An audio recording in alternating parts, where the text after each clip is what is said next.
It's Brenda Meller. I normally go live on Tuesdays, but in the morning at 9:05 in the morning. And today we're doing a little bit of a different approach. We're going live at 12:05 for two reasons. One is we're coming off of the holiday weekend and we've got like a Tuesday, Monday situation kind of happening. So I wanted to let everyone ease back in on it. And also because I brought in a special guest with me here today, Bobby Klinck. Hey, Bobby, how are you doing today? Hey, Brenda, I'm very glad we're not doing that 9:05. I like to tell people I tend not to schedule anything before about 10:30 on my schedule. So I'm very glad that we're doing this at 12:05 instead of 9:05. Yeah, I might even start changing these up because I feel like sometimes it's a bit of a panic, like trying to get the kids off to school and everything and getting live at 9. But at any rate, hey LinkedIn community, if you can hear and see us right now, I'd love it if you could drop a comment below. Let us know where in the world you're watching from, if you could. This is kind of like my mic tap hobby. And if we were at an in-person event, I would say, "Can you all hear me in the back?" And I would tap my mic, and people in the back would say, "No, we can't," or they'd give me like the thumbs up and say, "Yes, we can hear you." This helps me to know that the live stream is picking up and that LinkedIn is laying down what we're putting down in terms of the goods for you today. So I see Cassidy is already coming in the audience with us, and I'll continue to pull some of your comments on screen. So don't be shy. Go ahead and drop a comment in here. And we're going to be talking today about legal templates and resources for solopreneurs. So if you know someone who is self-employed, who's been stressing out about the legal stuff, what we don't know and what we need to know, drop them into a tag in the comments. Remember, use the @ sign to tag them in, and that way they can watch this a little bit later on today. So, And Bobby, I see Sue is chiming in from the DC Baltimore area. Sue, I'm in Bethesda, so I'm in your area too. And yes, it is hot. It was a very hot morning when I was out for my walk and run this morning.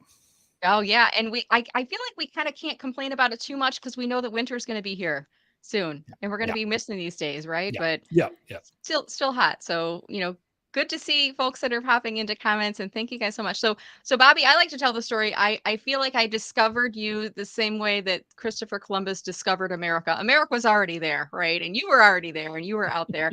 I actually think I first heard about you from Amy Porterfield, and I'm a huge fan and supporter of the work that Amy does. I think I heard about it from you originally. But when I found you, I was like, this is exactly what I need. Because I felt like I was out there floundering as a solopreneur with regards to templates and resources and these types of things. So before we jump into the conversation, Bobby, why don't you tell us a little bit about who you are and what you do? Yeah, so I don't think anyone has ever been that excited to have met me, but it makes me feel good to hear it. So I am a lawyer by training. I graduated from Harvard Law School back in 2002. I spent the first decade of my career doing a very traditional thing. At first I clerked for a judge on a federal court of appeals. Then I worked for a big law firm here in Washington, D.C., then a smaller firm, but a firm that where the guy who recruited me to that firm was a guy that at the time I called Neil. Now we would have to call him Supreme Court Justice Neil Gorsuch. So like that Wow, was kind of, yeah. nice. Yeah. So that was my early career. Then I was a prosecutor at the federal level for a period. Then in 2010, I joined a small entrepreneurial law firm. And since then, really, my heart has been in entrepreneurship. I went out on my own, created my own law firm in 2014. And what happened is I kept seeing people coming to me with problems that by the time they came to me, it would be too expensive for me to help them solve it because like things had blown up on them. They'd had big problems, big disputes happening, and it could have been avoided with a little bit of work up front. But the problem was they didn't hire a lawyer up front because lawyers are expensive. And so they were going without. And so I tried to figure out how I could help them solve that. It took me a while to figure it out. I've been playing in kind of the online space since 2017. I say that. I was using online marketing back in 2014 from the time I launched my law firm. But in 2017, I said, you know what? I could create online resources, courses, trainings, templates, things like that to help people. And so that started in 2017, really came to fame in the online world in 2018 because of a little thing called GDPR. If you're watching this, don't know what it is the EU's privacy law that went into effect in May of 2018. And everybody acted like they knew nothing about it, even though it'd been around for like 2 years before. And all these companies were scrambling to figure it out. And I basically just created a training. And that's how like I really got into Amy's world because I was in a program through her. She had promoted as an affiliate.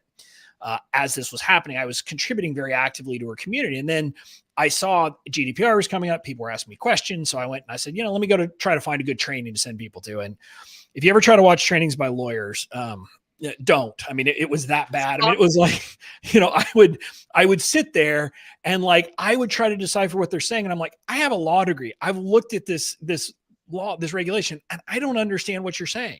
How is an entrepreneur ever going to get this? And so I kind of started creating it and was just giving that training away for free. And so as a result, I really got attention, and I've been doing this ever since. And I've gone through different iterations of the business, but since 2018, that's been my business, really, is helping online business people, and especially those of us who are really selling kind of an expertise of some sort. So not a physical product, but our knowledge, coaching, courses, digital things. That's really what I've been helping people with ever since.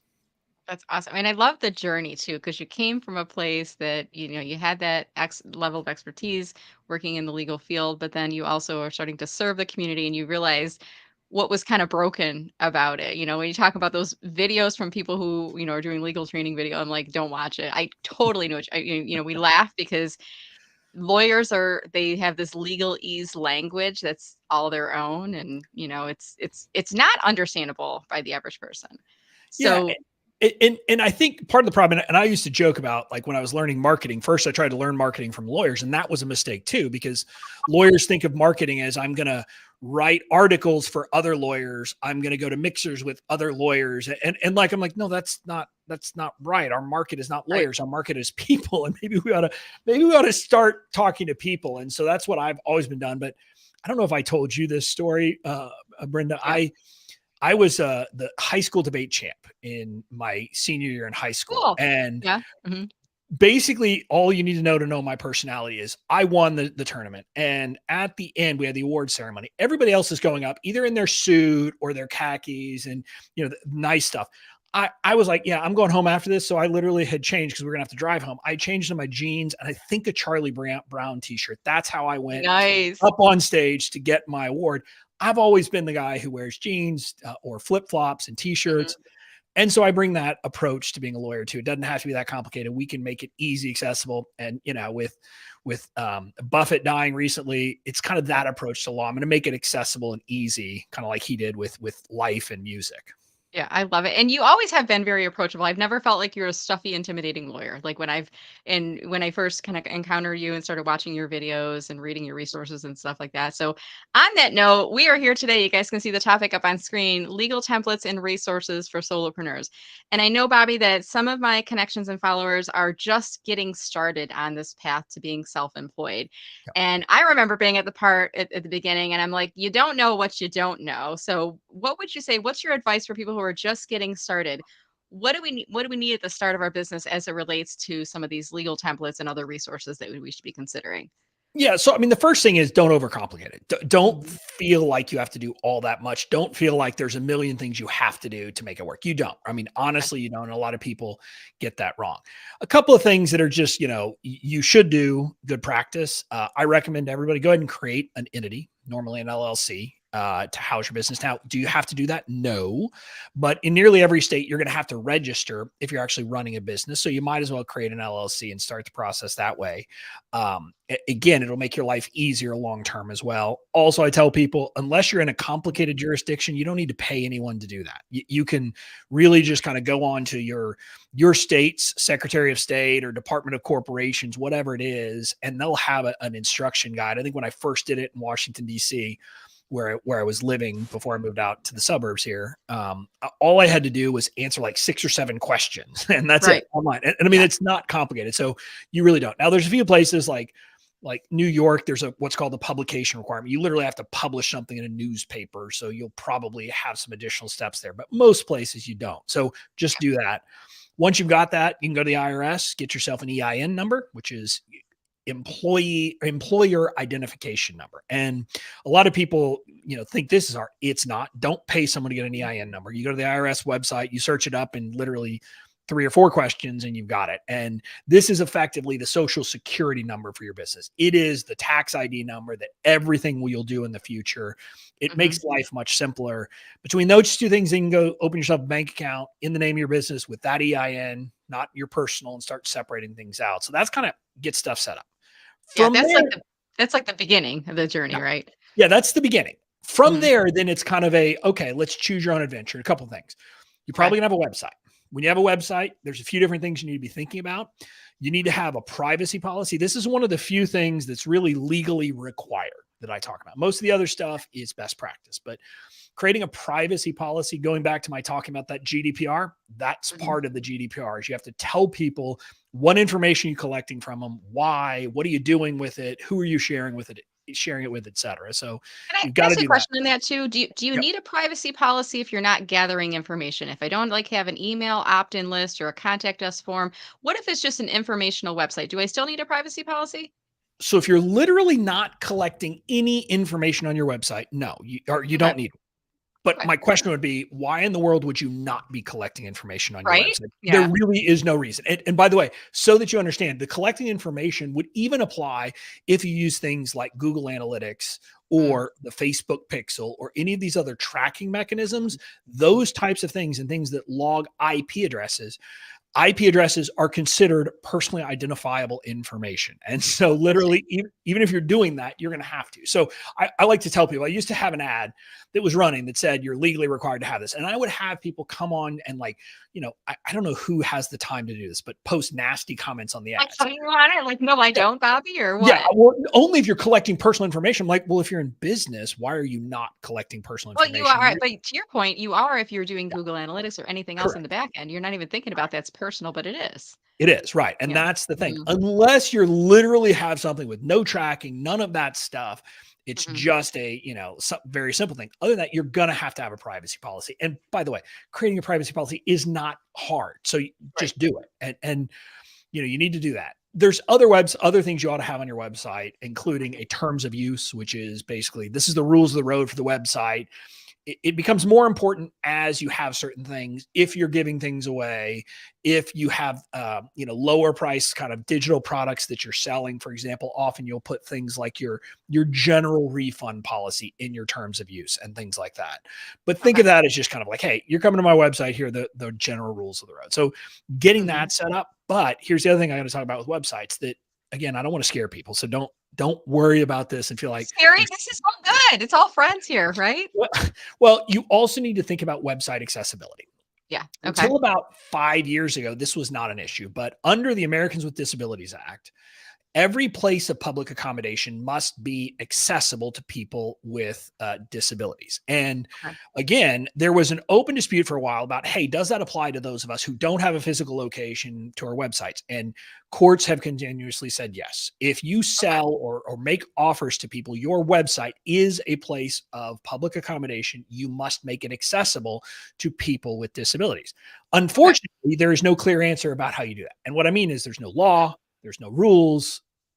Again, we could get into this whole thing. The DOJ was passing rules, then took them away, but you have Mhm. to. And there is a general standard called the WCAG, uh, Okay. who sets a standard. But what I tell people is I recommend just go to Userway. You can just search up Userway. It is a company. They have software solutions to help you, but also they can help you do audits, et cetera, and help you understand what you have to do. But a Okay. simple way to think about it is you need enough contrast between colors of your text backgrounds. Any kind of images need what's called alt text that describes it. Any kind of Okay. videos need a transcript. So you just need to be thinking about all these different things. So Did I get get that it in right? place. Userway, Userway. Did I get I'm that trying you to remember right? if it's .com or .org. Let me check real quick. I've got it. Okay. Uh, This is what it's we do on my userway. show, by the way, guys. We come in not having all of the websites prepared so that you can see that we are real people and this is not Yeah. overly scripted and overly produced. And sometimes I lean behind me and grab books and stuff like that. Yeah. So it's So userway.org is where you can go to their userway.org. website. And Awesome. again, there's other ones. There's one called Accessibility. We just tend to like Userway personally, like on our Okay. end. But they if you go to websites, sometimes they have these little toggles. You'll see it on the bottom that you can press Mm. that literally it will allow people, for example, to select a high contrast. So people who have vision Oh, problems, okay. like it does something on top of your website to fix it. So, but they're a Okay. good resource there. So that's kind of your website. So get the Okay. policies, think about accessibility. And by the way, if you're just starting out, it's the best time to think about Yeah. accessibility because going back and fixing all of the stuff that Not good. didn't have all that stuff that you built is much harder than just doing it right from the beginning. So that's one of the things we recommend. I love it. Then And from go there, ahead. it's really figure out what kind of business am I building? What do I need? And to start thinking about, I need to have written agreements for anytime somebody's going to give me money, I need a written agreement in place, period, full stop. Don't have to say anything else. Now, again, someone will give you $1. Don't worry about it. But if you're working with clients or selling a course or doing coaching, you want to have an agreement that you use that everyone agrees to when they give you the money. Now, you can do this a couple ways. Higher dollar, you're generally going to use an e-sign system to get it electronically signed. Lower things, you'll often have a box when someone's in the checkout process where they have to click to accept, kind of like we do with the software. But you want to have that agreement in place just because that sets expectations, sets your refund policy, does all of those important things. You need to have that in place. Can I jump Uh, in and say something there too, yeah, Bobby? Because when I first started my business, it was like a little bit of like a handshake agreement, or it was like an email exchange of like, here, I'll do this for you, and send you the invoice. And I kind of, I mean, things worked out well. I didn't have any issues, and I think that's the point where this comes into play is, hey, if it works out great and you don't have any issues, great. But what if a client comes back and doesn't pay you, or what if a client comes back and says you didn't give me what we agreed upon? I think that's where the written agreement helps. Would you agree with that? yeah. So the written agreement helps in a few different ways. Number one, it actually, and what I tell people is the point of a written agreement is actually to help you avoid disputes in the first place. Because a lot of times you may think you have an agreement, but you don't. You actually don't have an agreement on the core terms that are at issue. And let me give you a very specific example that everyone who's watching will have to kind of like put this into their own context. But Right. I once Mhm. came across a copywriter who approached me and they wrote copy for people and they said, I had this thing and I have an agreement. They had an agreement. I don't know if they had an agreement. They said, we guarantee your happiness. We guarantee you'll be happy with the copy. Nice. Mhm. And then they couldn't understand why people were asking for 5, 6, 7, 8 rounds of revisions. And I'm like, well, because you guarantee their happiness. Well, I just meant that and they had some notion of what that meant. I was like, me as a buyer, if I hear that, I understand that to mean we're not going to stop working until I'm happy with it. And they're like, Sure. well, that's Mhm. never what we intended. I said, well, there you go. There's your problem. And so again, this is an example where they needed to have an agreement that, for example, said, okay, you'll be entitled to 2 rounds of revisions or Mhm. whatever the number is. Pick a number and put it in there so that it's very clear what expectations are. Because otherwise, things like scope creep come up. And Yeah. so, like I said, part of it is making sure there's agreement. But the other issue, and I don't remember if I talked to you about this or not, Brenda, but we humans think we remember stuff way better than we do. Yeah, Uh, right. and we always, by the way, over time, our memories will shift where we're more and more the hero or we're more and more right. And what I mean is like if you and I negotiated an agreement, just all spoken, nothing written out, Mhm. and came to agreement today. And let's say we actually worked out all the details. We were 100% in agreement. 6 months from now, you and I are actually not going to remember the same terms. Mhm. And you're going to remember the terms help like more in your favor, and I'm going to remember the terms more in my favor. And it's Yeah. not that either one of us is being mean or bad. We just are remembering things differently. And then that's when disputes come up. And you Mhm. might ultimately resolve that dispute without, big blow up of court or anything like that. But whoever gives in is going to feel like they're caving in and like they're getting the short end of the deal. Yeah, and then the relationship starts to break down, and Yep. and there's so many stats out there, and the cost of gaining a new customer versus retaining the ones that you already have. Not only that, but a lot of us, Bobby, as we're solopreneurs, we are relying upon word of mouth. Yep. And I don't know what the stats are nowadays. If you're dissatisfied working with someone, how many people do you tell? Five, Yep. 10, 20? Right. Online now you post about it, and then the name is like out there for everyone to see. So it becomes a little Exactly. sticky situation. Yeah. Yeah. Whereas again, if you have a written agreement, what happens 6 months from now, Hmm. our memories would still shift, but then we have common ground. We can go look and see what did we write down. Yeah. And so that's why I say it's you want to get written agreements, but you also want to be specific on the things that need specific. So if we're Mhm. talking specifically about like a service that you will provide to someone, you should be specific. And it should be like something that we can look at. And as much as possible, you can look and say, Did they do it? Yes or no? It's a simple yes or no. It's not a complicated thing to figure out whether it's been done. And so Yeah. those are some of the things, but like doing that is, is a good way to do it. And again, Yeah. I like to tell people, just so you know, a lot of people think that clients won't like it. Me as a client, I insist upon it, because me as a Yeah. client, I've actually way back when I was first on this journey, I talked about I started in 2017, but really found success in 2018. 2017, I call my year of very expensive learning, because I probably spent 50 to 60, maybe 70 grand on my business Oh. and made nothing back. So Wow. Yeah. yeah. Yeah. I mean, it was a lot getting this online world, but when I late in the year, I hired this marketing company that they were talking about, like they said they were social marketers, but I was going to try to do some evergreen with them. And we Yeah. talked it over, and the guy I dealt with, he said, okay, we can do it. And he set up this thing, said, in month one, here are the things we will do. And like, it Okay. was a very specific list of deliverables, months two, et Yeah. cetera. And they didn't do it. And it wasn't his fault. It was his subcontractor, but they didn't do it. Okay. Ultimately, I got a refund. If all they had said is, I'm going to provide you with marketing services, well, they did that Right. because Sure. they had done some of it.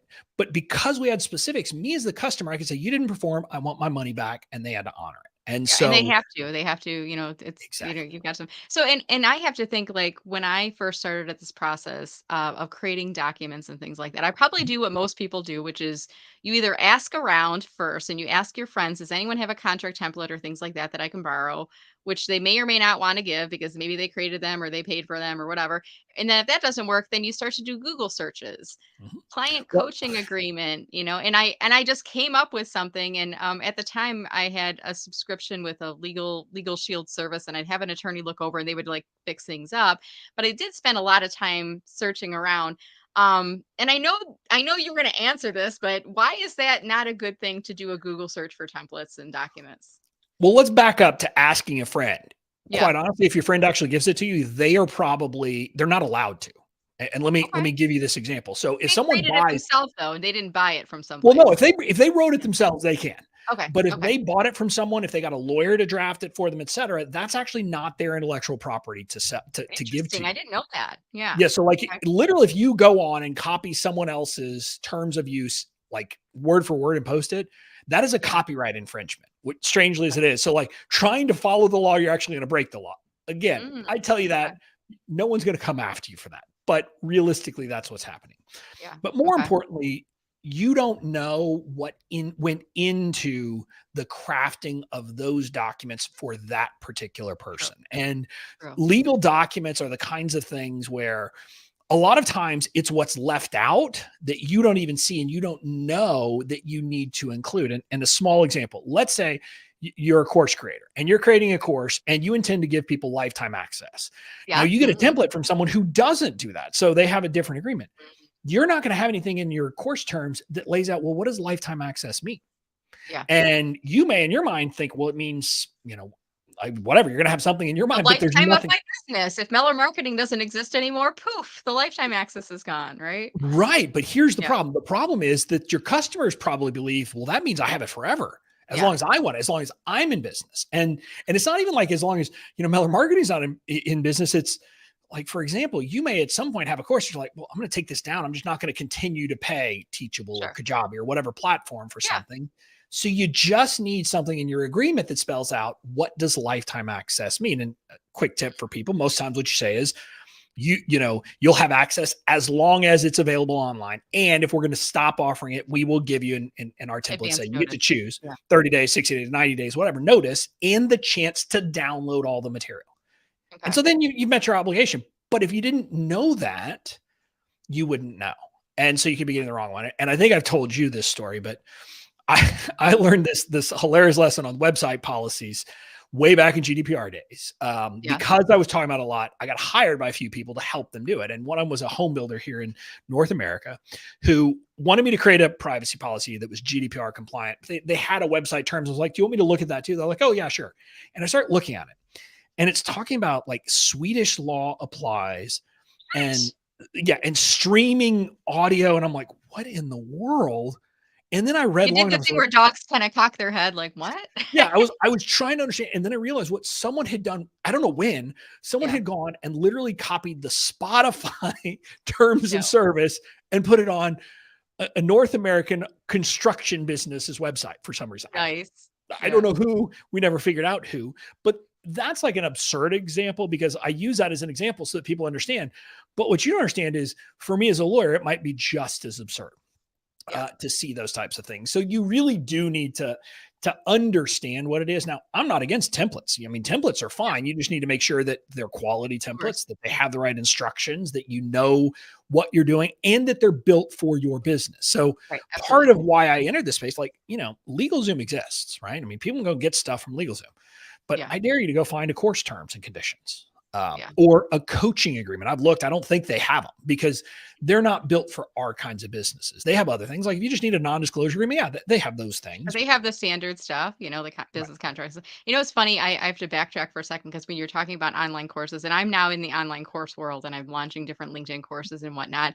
And I do have lifetime access with one of my courses. And I don't know the specific terms and conditions for my lifetime courses, but full disclosure, I am a customer of Bobby Klink's and I have his legal template library and I've used, and I have absolutely I'm not nervous at all about what I have in there because I know that you have me covered. And I know I read it at the time that I launched my course.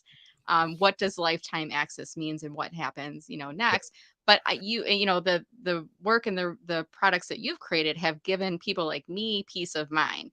And I Yeah. think for my LinkedIn community that's watching this right now, that I only bring on people here on the show that I can learn from and that I know that you all can learn from as well. On that note, I want to shift gears, Bobby, and I want to see if the audience wants to ask you any questions because we've got an expert in the house here, guys. So don't be shy. If you have any questions, feel free to pop them into the comment section. And just so you know, Bobby, and for our audience as well, it takes about 30 seconds from the time I say, hey, if you have any questions, pop them into chat for them to hear me.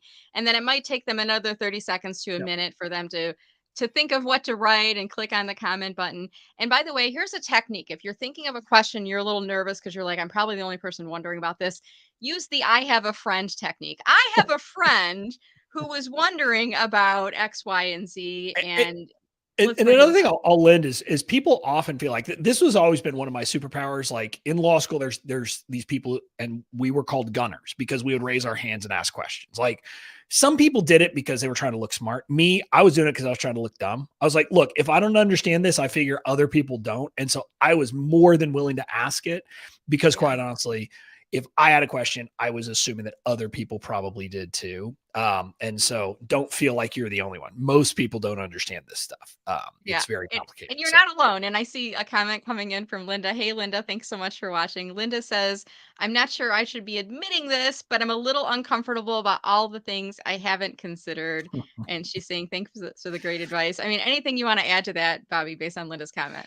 So, I mean, one thing I will tell you is don't feel bad about that because Linda, when we have done market research, and that includes even talking to people who have like been our customers and been in my world for a long time, there is one phrase that comes up over and over again as the biggest pain point. I don't know what I don't know about the legal stuff, and Mhm. that really is the difference. That's where people are, and so you're in good company, feeling like you haven't considered all the things. Yeah, absolutely. All right. So I see a question coming in from Lisa. Hey, Lisa, thanks for watching. And Lisa's asking, Bobby, can you speak about memo of understanding legally binding? Any thoughts or anything So, on it? well, let me back up. Memo Mhm. of understanding is there is no defined, this is exactly what that means. Okay. Let me step back to contract law generally and just give you all some general guidance. All that's required for there to be a binding contract effectively is an offer, an acceptance, a meeting of the minds, and consideration, generally speaking. Consideration just means that each side is giving something up and getting something of value. So as long as each side is giving something and getting something, you got consideration. So every contract will meet that. Meeting of the minds effectively means that you have to agree on all the material terms of the agreement. So this is where a memo of understanding, depending on how in depth it is, might not be there. And so, for example, if your memo of understanding says, hey, we are going to negotiate an agreement about this, that's not legally, I mean, I guess it is, but it's not legally binding if you can't come to terms. But if your memo of understanding sets out all of the important parts of the agreement, it is. And step back into a way to help everybody understand a couple of things about like contract law. When I was a practicing lawyer, what I was doing is litigation, so lawsuits between people. There is a rule of law that if we make a settlement offer and the other side's attorney says accept it, Mhm. done. Yes, we still have to negotiate it, like work out all the language, but at that moment, we have a binding agreement if our offer had all the material terms. And so that's good enough. Now, you may have also heard there was a recent decision. Now, this was in Canada, but it surprised a lot of people. It didn't surprise me at all that someone responding in a text with an emoji, a thumbs up emoji, that About that. was I'm like, did you hear about that? Maybe I heard yes, about it from you. It was a thumbs up. It was just a thumbs up emoji, and that was considered acceptance of the offer? correct. Correct. Because there had been an offer. And again, so that you understand, oral agreements are completely binding except on a few things. There's an idea called the statute of frauds in each state, which will lay out the types of things that have to be in writing. If you're selling property, like physical property, like land, that has to be in writing. Wills, trusts, those things have to be in writing. There's a few things, intellectual property transfer. So if you're transferring ownership of a patent, a copyright, a trademark, those have to be in writing. Nothing Yeah. else does. Nothing else has to be in writing. And I'm saying nothing. There will be a few things state to state, but largely speaking, the agreements we have can be oral. So an offer and acceptance doesn't have to be in writing. The problem is, how do you prove it? And so getting back to this, the memo of understanding, as long as the memo of understanding addresses all of the key terms and both people sign it, yes, it is binding. Now, the problems with memos of understanding is they often don't have all the legalese, Mhm. which is valuable. Like there's value in the miscellaneous legalese, like a couple of clauses that we have in pretty much all of our agreements are an entire agreements and amendments clause. An entire agreements clause says this written agreement is the entire agreement between the parties, so you can't look at anything else. So Okay. you just want to make sure that people can't say, "Oh, but we had this email exchange where we changed the term." So, but those are the things. Memo understanding enforceable, but not as good if it doesn't have all the details. Okay, good to know. And I hadn't even thought about that. So thank you, Lisa, for bringing that question up on here. Sue asked this, and I'm not sure if Sue, if she came into the conversation a little bit late today, so she might have missed a couple of things that we talked about, but we'll just rephrase and ask the question again here, Bobby. What are the first three things a new consultant or coach should do legally? Should we go back to the points you made earlier, or do you want to give three additional points perhaps on there? So, I mean, with coaches, like, I mean, Hmm. we talked about the general stuff, create your entity, get your EIN number, that stuff, do your website and get your agreement. With a coach, and again, consultant or coach, they're close, but not exact. Right. But what I want you to think about is, especially with a coach, you're going to deal with issues that you have to think through, and you'll ultimately deal with this in your agreement with Hmm. clients, but you have to think about confidentiality and privacy issues. And this is something I see a lot of coaches doing, and I'm like, I mean, they'll literally talk about their people. Now, often they don't use their name, but I'm like, if I'm working with you as a client, I don't want you Right. talking about anything I tell you. And again, maybe that's me because I'm a lawyer and I'm used to this notion that, we can't do those things. Right. But You don't like, right. You don't talk about it. Yeah. yeah, but I'll see people do that. But I also see people literally talk about their clients. And as a coach, thinking about protecting kind of the sanctity of that interaction with your clients and Right. how you'll deal with it is important. But at the same time, especially if you use social media and those things, giving yourself the freedom to celebrate with them when they are public about it. And so what Sure. we've done in our template for coaches is there's something in there that essentially says, look, anything you tell me, this is me, coach, talking to you as a client, anything you tell me, talk about, et cetera, I will keep confidential unless you give me permission to talk about it. Right. That being said, if you post publicly about our coaching and talk about the coaching, I'm free to reshare it, to post it, to like it, to do those kinds of things, just so that it gives me the freedom. And again, you could negotiate that with your clients. They may have a Sure. different feeling. But the Yeah. point is, you need to think about that, really thinking through protecting the sanctity of the coaching Mhm. relationship is the thing that's different if you're a coach, because Can I add it's a something in on different that kind of too, Bobby? relationship. Can I add Yeah. something in on that too? So, as a Mhm. coach consultant, sometimes you will get clients that will give you LinkedIn recommendations. And these Mhm. are essentially testimonials that they send to you, and you get the opportunity to review them. Once you approve them, they are now public on your profile. So Mhm. I take that as it's public on my profile. You've given it to me for the world to see. So I can now merchandise these on my website and my marketing materials and etc. And I typically don't go back and check with them and say, is that okay? But if I'm in doubt, I might just say as a courtesy, hey, I wanted to let you know this is going to be on my recipe launching page or things like that. So let's assume, and I have your templates, your coaching templates, and Mhm. it's covered in the coaching template that if they make it public, then I can use it for marketing purposes. I mean, do I need to go back and get a testimonial release form too for LinkedIn recommendation? I mean, depending on how the agreement is written in that, Mhm. I mean, the answer would be yes. And so testimonial releases is this weird thing. I like Okay. to tell people testimonial releases, they actually can be legally required. And so Mhm. that people understand there's a concept in law known as the right to publicity, which Okay. it's kind of weird because it's really the right to privacy, but it's the same concept, which is every individual gets to choose how their name, image, and likeness is used commercially. And it can't be Okay. used commercially without their permission. So this is what allows people who are spokespeople, et cetera, to charge. Say, hey, you can't use my name, you can't use a picture of me, even if I use your product. And there was a famous case of Dwayne Reed, and I think it was Katherine Heigl. Like someone took a picture of her coming out of a Dwayne Reed um uh, pharmacy in the New York area and it like literally had the bag and you could see that it was a Dwayne Reed. And so like Dwayne, like someone took that picture, posted online, Dwayne Reed said, oh, this is great. And their social person said, even Katherine Heigl loves our product or something like that. And Okay. that was a violation. She actually sued them because you're not allowed to do that and talk about your customers using it without their permission. Now, if someone gives you a testimonial, they intend for you to use it. Right. But technically, so that everyone understands this, in certain states, and it varies from state to state, uh, you have to get a written waiver of their right to publicity. Now, you could spend a bunch of time, researching this and say, well, does it apply to me in this but why? I mean, just get a Why? testimonial release. Yeah, I mean, it's And simple.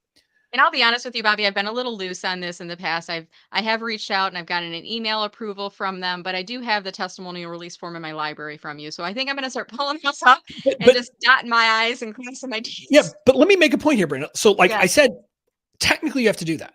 But I Yes. like to tell people, and we should get in the process of doing what we should be doing legally. Sure. Hmm. But not having a signed testimonial or an agreed upon testimonial release is probably one of the lowest risk True. situations ever. Because if someone gives you a testimonial, they expect you to use it, right? So what are the I mean, they chances? expected it's gonna be it's like social capital is what I say is like if they Right. know that is even viewed more highly by potential customers than what you say about yourself. So they're giving it to you to help you. But I think Exactly. the point that you've made is it should be a part of your regular business practices. And if you're Yep. doing it already, you can sleep good at night, so to speak. Yep. Yeah. Again, Yeah.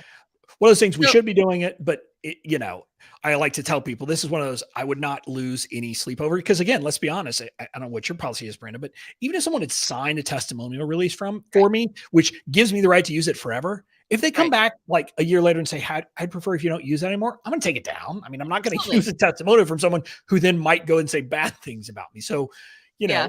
It's it's funny one of because I those had things. someone reach out to me recently for a podcast interview. It's probably about 6 months ago, and they said, "I need you to sign this podcast release form before being on my show." And I'm like, "I've never been asked before." So I went to back to my lawyer and I said, "Is there anything I should be aware of?" And they said, "Well, the one thing would be like, what if their name gets disparaged or their reputation goes in Mhm. the tank and you don't want to be affiliated with them anymore. You might want to have make sure there's a clause in there that says you can reach back out to them at any point in time and request that they pull you out of the podcast." And I'm like, that's a good point. I didn't think about that. And Well, I think that's why we have people like you, Bobby, because you can think with a clear head from a legal perspective where maybe we can't, right? yeah. Well, and one of the things that's weird, that's this interesting thing is you would think the law would be clear about who owns Yeah. this interview, Brenda. It's not. Mm, It you definitely own it, but I may have some ownership interest in it too because I'm here live again as a copyright matter. So this is why the other reason why again when I had my podcast and I'd guest on it, I would make them sign a release, which among other things said that they were transferring ownership of it to me. So I owned the interview. I could do whatever I wanted with it, et cetera. And again, one of those things, clearly me showing up here, I can't complain about you doing the intended purposes with it. But the sure. point of getting like a podcast guest release is Hmm. that what I'm separately would be doing is I would be giving you permission to do whatever you want with it. So in the Right. future, if you wanted to create a PDF lead magnet freebie that was like the 10 best piece of advice, and you wanted to include one of my pieces of advice in there, you could do it. You didn't have to get my permission again. Now, again, me, I would always give people permission because of course I'd want to be listed in that Sure. PDF. Yeah. Why Yeah. not? But Yeah. again, it's just dotting I's, crossing T's, those kinds of things. So, I mean, that's the issue. It's with those types of things. There's two things. There's the name, image, and likeness, which is the publicity release. The separate is getting it clear that you own the copyright in the material in the actual Yeah. interview, which is the second piece of one of those waivers and releases. Wow. So there's so many things, like my mind is like expanding and I'm picking up new tips and knowledge, and I've been learning from you for so long, but I'm learning new things on the call here today.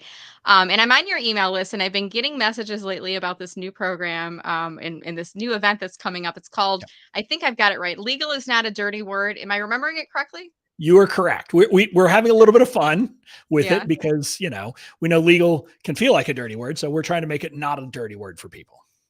So can you tell us a little bit about that? And we're going to start to wrap up our conversation. I'm going to put the link up on screen. I'm also going to drop it into the chat in case people want to learn a little bit more about this. So tell us a little bit about this legal is not a dirty word. What is this all about? So we are, I mean, I will be completely upfront and tell people exactly what's going on. We've created a new software. We're in the process of creating software called Plainly Legal, and this is kind of our kickoff pre-sale vehicle for it. But what it is we are creating we're calling it an event, but don't let that turn you off because it's not really an event. I mean, we have created a library of resources to help you understand the legal stuff. And we're making it available for a limited period of time. So among other things, when you sign up, you get an immediate download of, I think it's a 25-page PDF guide that is written in a very lighthearted, fun way.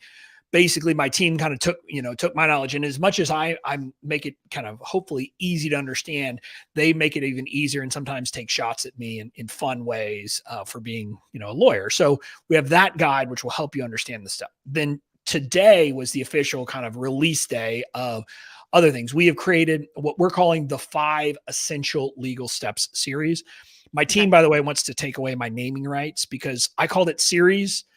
There's 4 different series, but there's no plural of series. The plural of series is series. So it's kind of hard to explain to people. Serious, Therium. I don't know. It feels Yeah, like no, it literally, I looked this up. A series is plural and singular. And so you'll get access to these and each one of them. So there's one if you're just starting your business. So you started with that, and Sue had asked us a question about things. So here are 5 simple steps, or the 5 steps, essential steps if you're just starting your business.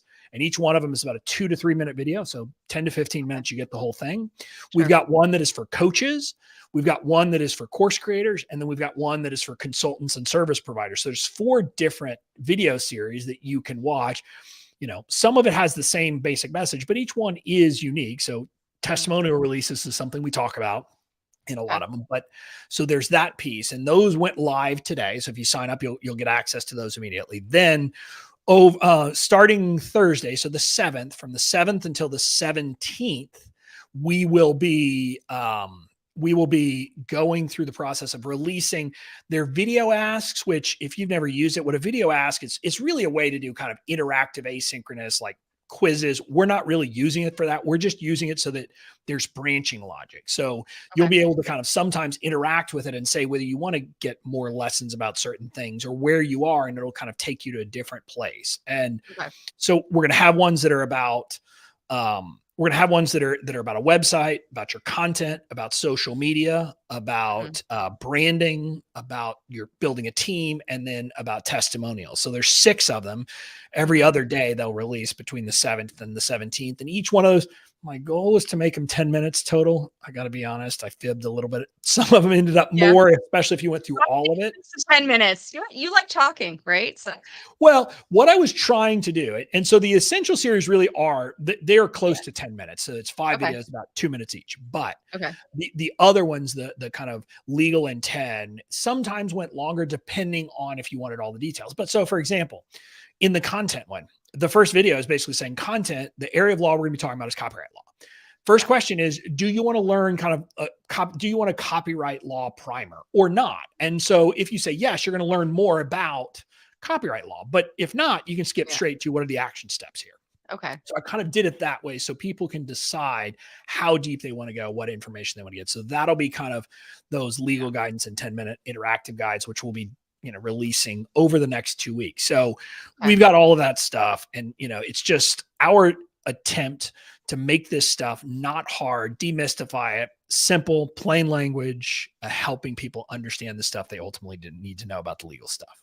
That's awesome. And again, guys, I only bring resources and information to you when I stand behind them. I'm a client of Bobby's. I've used his legal template library. I use them probably every day, if not every week. And there's frequently times where I go back to the library and I pull things up again. And I'm super excited to be, helping to support you, in the launch of these new resources as well. So if you go to plainlylegal.com/event/?ref equals Brenda Meller, and I will put the link inside the comments inside LinkedIn as well as in YouTube and Facebook if you guys want to click on that. But you can also message me and I'd be happy to share that link with you. So, Bobby, this has been such a great conversation here today. As we start to wrap up, I want to do a couple of quick things. First, I want to just pull up your LinkedIn profile up on screen and ask, are Please you, don't. people cringe when I do that. They're like, don't do that. Like, it's okay. Hey, if you need some help with it, Bobby, I think we know someone who can help you too. But are you open to connecting with people on LinkedIn is my Yeah, question for you. sure. Yeah, people can connect with me. I'm always happy to. I will be honest. It's probably the social platform. Well, it's not the social platform I'm least active on because there are some that I just don't do. Like I don't do TikTok really because I don't dance. But but I'm always happy to connect with people on LinkedIn and any other social network as well. Okay, good. And by the way, go to linkedin.com/in/Robert Klinck. It's KLINCK.com. I will tag him into comments if you want to check that out. And he's got the big plainly legal header on his profile, so you know it's the right one. Do mention if you invite Bobby to connect that you saw him on the live show with Brenda Meller so he knows where you came from, if Yeah. you could. And then, Bobby, for anyone else who might be interested in learning more about you and kind of following you online, best place is your website, or where would you say was the best place for us to go to look up information about you? So it really depends on what you're going to do. First of all, I mean, if you're really looking for this, we are really shifting the legal discussions and all of that stuff will be under the Plainly Legal banner. So Okay. the best place, honestly, is to go to the link you gave people, which is kind of Plainly Legal, the event link that you gave. But Okay. always you can go to Plainly Legal. But on social, I other than LinkedIn, where I had to be Robert Klinck because I don't There know was why probably it's another Bobby out there, or who knows, or maybe you had well, to be more no, official or something. I don't know. could be, but obviously, when I set that up way back when, it was in the very professional context, and I Sure. went by Robert because that's what judges call me. That's what's on my law license. But I'm Bobby Klinck everywhere else, so you can find me, and I will connect with people on pretty much all the socials. It's a great place to connect. I am a guy who enjoys that kind of interaction. Yeah. My existing website is bobbyklinck.com. That'll be around for a while, but soon enough, all of the legal stuff will really shift over to Plainly Legal, and that's where we'll be having further discussion. So that's always the best place, but you can find me pretty much anywhere else, just on the social media sites, and that's where you'll get the most kind of authentic me in a lot of ways. All right, awesome. Well, thank you so much, Bobby. This has been a delight. I feel so lucky to have had you on my I'm an idol of you. I've been following you. I've been watching you. It's like when you finally get to talk to Bobby live, it's like the coolest experience. But he's such a down to earth guy. And I hope you guys all enjoyed the discussion. Bobby and I work for ourselves, so we do not get performance reviews anymore. So if you liked this video, if you learned something, we would love it if you could drop a comment and let us know if it was helpful for you. And then as soon as this video is done playing, or maybe the podcast is done playing, wherever you're listening or watching this, do share it along with someone. You never know who you're going to help by sharing it along. And here on LinkedIn, if you do share it along, be sure to tag Bobby and myself. Use the @ to tag us. That way we'll get notified that you talked about us in the post. We'll thank you for that. Help to jumpstart your engagement here. And it's a really easy way of posting. If you're struggling with what do I post about on LinkedIn, just take this video and post it. It's a really easy thing to do. So with that said, Bobby, I want to thank you so much for being on here today, and looking forward to hearing more about your events and resources that are coming up. Any final words for us as we wrap up here? Well, again, I thank you, but I want to tell everybody that my biggest piece of advice to people is don't let this stop you. I mean, the legal stuff, we need to deal with it. We need to do it, but it should not be the thing that kind of petrifies you and makes you stop and not get started. I'm a big believer that everybody, has a gift to the world, and that the more small businesses we can get running, the better. That's why I do what I do, because I got tired of seeing small businesses struggle here. So don't let this prevent you. Don't let the legal stuff prevent you. Just make sure to get going and, get your business building. And, I look forward to seeing what people make in their businesses. And, hopefully a few years from now, you can reach out to me and tell me, and, I'll love to hear about it. Well, thank you. And I for one, I just want to say thank you as somebody who's used the resources. You've helped me so much in the Mhm. work that you've done. And I just want to thank you for that support for helping me to be successful, Bobby. Thank you. All right, guys. Well, have a great afternoon. And again, please share this video along with someone that may find it helpful. You can share it publicly or you can message it to them as well. And with that said, we look forward to seeing you on LinkedIn. Stay safe and stay healthy, and we'll see you around. Take care, everyone.